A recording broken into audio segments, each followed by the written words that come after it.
Bismillahirrahmanirrahim Pak Haji.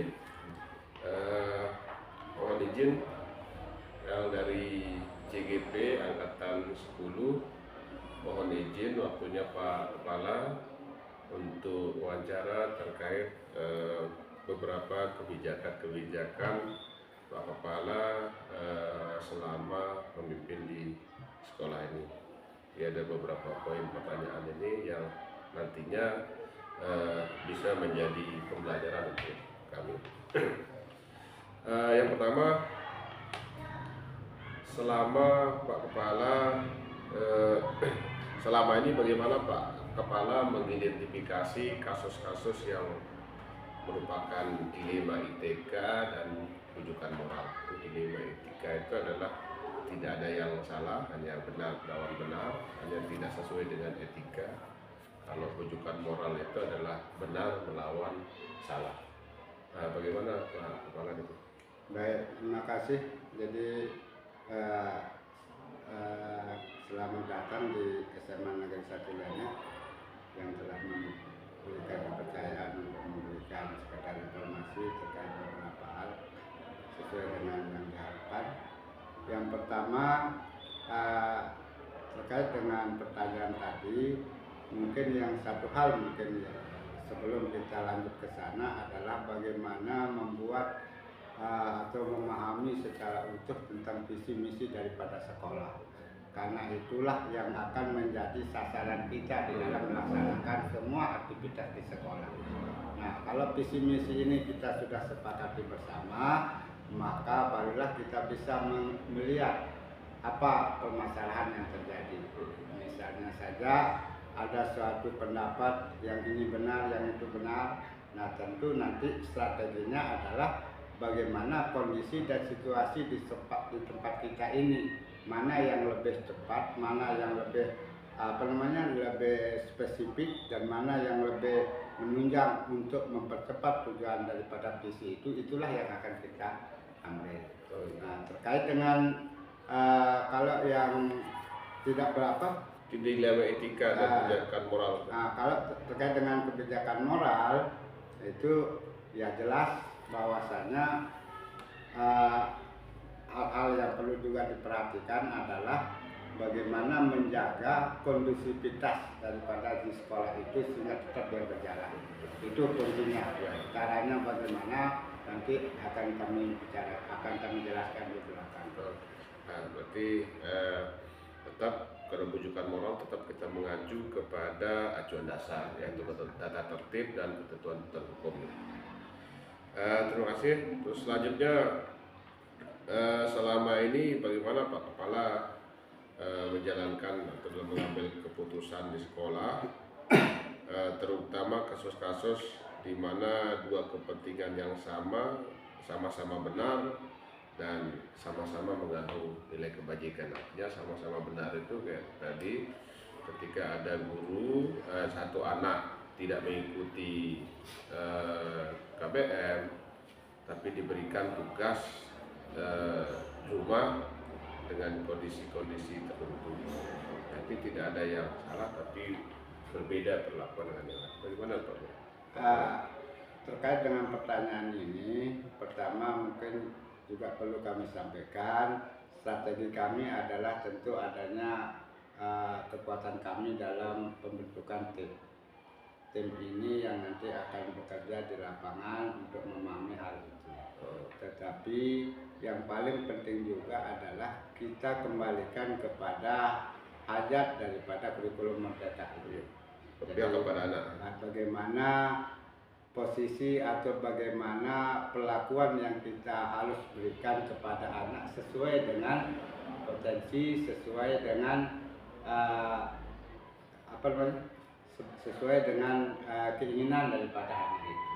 Jadi kalau misalnya anak itu lebih nyaman dia melaksanakan dengan cara A, maka kita akan berusaha untuk memfasilitasi. Jadi kalau dia itu lebih nyaman dengan cara B, kita juga memfasilitasi dengan cara B. Nah, kalaupun nanti bisa dikolaborasi keduanya, alangkah eloknya, karena satu perlakuan yang dilakukan oleh tim. Ya, terima kasih. Jadi yang ketiga, jadi langkah-langkah dan prosedur seperti apa yang Pak pernah lakukan selama ini? Pertama itu adalah menguatkan kerja daripada tim. Tim, memberdayakan Ya, tim. memperdayakan tim. Kemudian yang kedua baru kita membuat kisi-kisi permasalahan di sekolah itu apa, terutama yang terkait dengan permasalahan siswa. Permasalahannya apa, kisi-kisinya itu kita buat. Kemudian yang ketiga baru kita mendapatkan informasi terkait dengan identifikasi daripada peserta didik itu bagaimana. Nah, kemudian dari sanalah nanti akan kita padukan tindakan yang akan dilaksanakan itu sesuai dengan kisi-kisi atau kemampuan daripada tim atau kemampuan daripada program sekolah untuk melayani daripada oknum atau siswa yang mengalami masalah.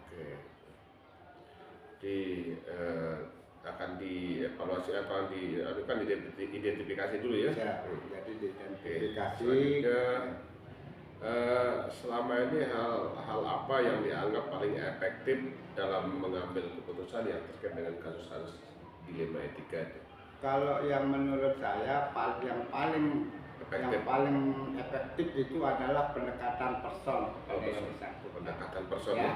Pendekatan person, kemudian satu bahasa, mencari dan menemukan bahasa yang sama antara satu orang dengan orang lain. Atau misalnya ada dua orang guru misalnya mengemukakan hal yang berbeda tetapi tujuannya sama, maka inilah pendekatan ini, dua pendapat atau yang mengalami dua permasalahan itu. Jadi diadukan terkesan. Terus selanjutnya hal-hal apa yang kira-kira menjadi tantangan selama ini dalam pengambilan keputusan? Kalau yang selama ini memang yang kami lihat teman-teman itu dalam mengambil keputusan itu tantangannya itu adalah kadang-kadang teman-teman tidak mau menerima hasil musyawarah, hasil kesepakatan. Kadang-kadang teman itu tidak legowo bahwasanya suatu keputusan kita sudah putuskan tetapi ternyata masih saja mungkin membawa apa yang diinginkan oleh pribadinya itu. Keputusan bersama. Tidak menerima keputusan bersama, itu yang dominan. Kemudian yang kedua masih menganggap adanya senioritas dan junior. Nah, sehingga menganggap bahwa apa yang disampaikan oleh junior itu masih dianggap sebagai hal yang yang masih belum matang. Sementara apa yang disampaikan oleh senior itu dianggap sudah betul. Sementara untuk mengambil keputusan mana betul salahnya itu adalah bukan berdasarkan senioritas itu dikaji. Terus yang selanjutnya Pak Haji, apakah selama Pak Kepala memiliki sebuah tatkala ada jadwal tertentu sebuah penyelesaian kasus dilema etika, apakah Pak Kepala langsung menyelesaikan di tempat atau memiliki jadwal tertentu untuk menyelesaikannya? Bentuk dan prosedurnya seperti apa? Baik, jadi untuk menyelesaikan permasalahan-permasalahan ini ada memang beberapa hal yang perlu kita jadikan sebagai patokannya. Misalnya terhadap kesalahan yang dilakukan oleh siswa, maka ini wajib hukumnya untuk segera diselesaikan. Oleh sebab itulah maka kami berkoordinasi dengan BPPK, berkoordinasi dengan wali kelas untuk menyelesaikan masalah itu. Termasuk kesiswaan ya? Termasuk kesiswaan. Berarti itu jenjang-jenjang prosedurnya. Kemudian kalau terkait dengan guru, terkait dengan permasalahan yang terkait dengan guru, itu maka kita harus cari dulu apa permasalahannya yang jelas dari sumber yang bisa kita percaya. Nah, kemudian barulah pada saat itu kita kumpulkan dulu guru-guru yang bermasalah tersebut tetapi tidak bersamaan untuk mendapatkan apa maunya, mengidentifikasi sehingga nanti kita coba dia melakukan coaching klinis kepada mereka. Misalnya bagaimana caranya supaya dia menemukan kebenaran itu dari dirinya sendiri, Nah, setelah itulah baru nanti setiap bulan kami melakukan evaluasi di sekolah. Jadi secara umum kami generasikan permasalahan yang bagaimana cara untuk mengatasi masalah kalau terjadi hal-hal seperti ini. Terima kasih, Bu. Terus yang selanjutnya, adakah seseorang atau faktor yang selama ini mempermudah atau membantu Pak Kepala dalam mengambil keputusan yang terkait dengan kasus-kasus dilema etika tersebut? Kalau per orang sih tidak, tetapi yang kami gunakan adalah tim. Oh, tim. Ya, jadi kalau tim tetap kami berharap dan tetap memberikan kami masukan kalau ada masalah yang dihadapi, terutama dengan program-program yang di sekolah. Itu yang mempermudah mengambil keputusan. Jadi dengan tim inilah nanti kami ajak berdiskusi, kami ajak untuk menemukan permasalahannya, bagaimana menyelesaikan suatu masalah. Oh iya. Oke, seperti tim yang kita kolaborasi. Terus selanjutnya yang terakhir, Pak. Dari semua hal yang tadi sudah diuraikan oleh Pak Kepala, pembelajaran apa yang dapat dipetik dari pengalaman Pak Kepala mengambil keputusan? Ada beberapa hal yang menjadi pembelajaran bagi kita semua. Yang pertama, kita harus fokus pada tujuan yang sama dari satu institusi. Pastikan ya itu supaya kita seragam. Bila perlu dari visi misalnya seperti tadi, tujuan yang akan kita capai di sekolah ini khususnya itu adalah bagaimana memperdayakan supaya anak itu bersekolah, karena beda-beda kondisi sekolahnya. Maka sekarang bagaimana kita meningkatkan pelayanan kepada anak ini sehingga dia senang di sekolah. Nah, itu artinya. Nah, kemudian yang kedua, bagaimana memanfaatkan atau berkolaborasinya antara guru, pegawai dan siswa. Harus ada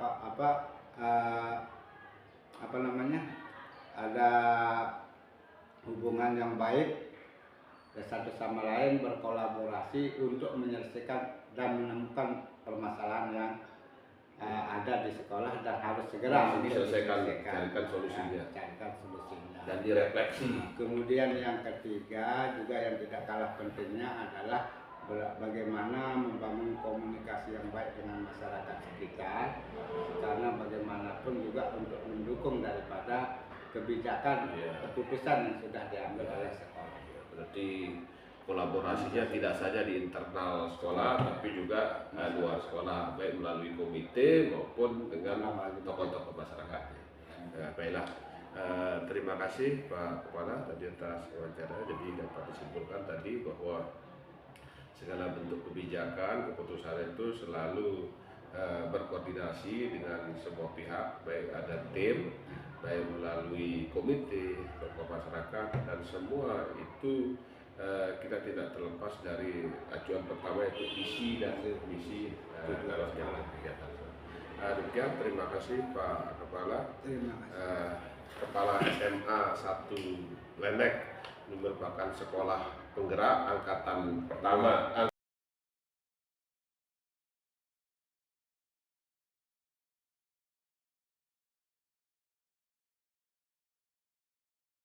Assalamualaikum warahmatullahi wabarakatuh, Pak Kepala.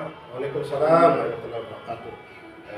Mohon izin Pak Kepala, dari CGP angkatan 10 dan tugas mewawancarai Pak Kepala terkait beberapa kebijakan yang terkait masalah dilema etika dan dilema moral. Ini yang sebagai perbandingan, sebagai gambaran kami untuk ke depannya. Pak Kepala dari SMA 1 Mas Bagi, Pak Kepala merupakan salah satu guru penggerak yang menjadi kepala sekolah angkatan 1 dong Pak ya? Guru penggerak angkatan 1, bahkan sekarang menjadi kepala sekolah penggerak angkatan 1, berasal dari guru penggerak angkatan 1, ketua komunitas guru penggerak SMA, SMK, SLB se-Kabupaten Lombok Timur. Pertama ada beberapa pertanyaan yang kami pertama, selama Pak Kepala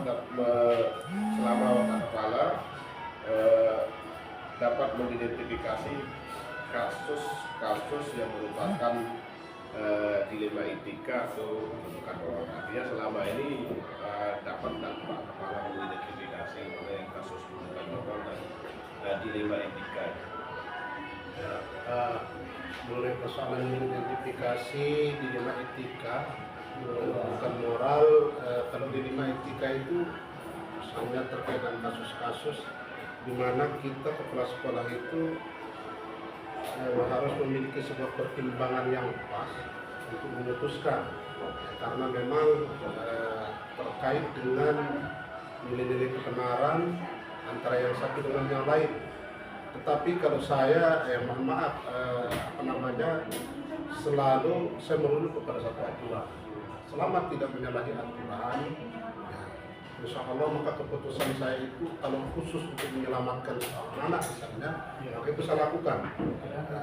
Selama sesuai dengan aturan. Nah, tetapi kadang-kadang kan persoalan yang muncul itu kita berada pada situasi yang sulit. Ya. Di satu sisi kita ingin menyelamatkan seorang siswa misalnya, tetapi dengan melanggar satu aturan. Nah, di sisi lain dengan kita tidak menyelamatkan siswa ini dari sisi kemanusiaan. Ada dampak yang ditimbulkan terhadap keputusan yang kita ambil ini. Dan itu terjadi ya salah satu masalah itu. Kita selalu berpihak kepada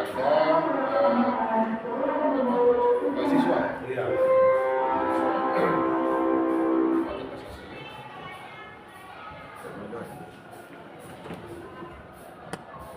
Saya jelas ya. Biar nanti tak potong. Baiklah, yang kedua Pak Kepala, selama ini bagaimana Pak Kepala menjalankan mengambilkan keputusan di sekolah, terutama terkait kasus-kasus di mana ada dua kepentingan yang sama-sama benar dan mengandung. Ya, begini, satu keputusan itu saya ambil biasanya setelah melakukan identifikasi bagi persoalannya. Ya, persoalan itu kalau memang untuk menyelamatkan, nah, dan itu didukung oleh rekan-rekan guru misalnya, maka itu akan saya lakukan. Jadi intinya keputusan itu ya sifatnya manusiawi. Nah, sehingga seringkali memang setelah pengambilan keputusan itu ya, ada muncul beberapa dari teman kita yang memang kurang pas menurut dia gitu. Tetapi kalau memang secara mayoritas teman-teman guru mengatakan sesuai dengan keputusan kita itu, maka menurut saya tidak masalah. Berarti kita jangan selalu berpihak kepada anak ya. Terus yang ketiga Pak Kepala, jadi langkah-langkah seperti apa yang bisa Pak Kepala lakukan selama ini? Pertama, kalau mengenai langkah-langkah, saya selalu karena memang basic saya orang hukum itu lihat aturan, regulasi dari regulasi atau aturan yang ada itu, baru kemudian saya lakukan kajian. Nah, terhadap persoalan yang muncul di sekolah itu, selama dia sesuai dengan regulasi, maka saya berkomitmen untuk melakukan itu. Karena bagaimanapun saya khawatir nanti ketika dia melakukan regulasi yang ada, maka akan muncul masalah di kemudian hari. Tetapi persoalannya kadang-kadang ya karena kita di komunitas satuan pendidikan ini beragam, ada rekan-rekan guru kita yang perlu kita jelaskan dia, perlu kita sosialisasikan regulasi itu, baru kemudian bisa diterima secara maksimal.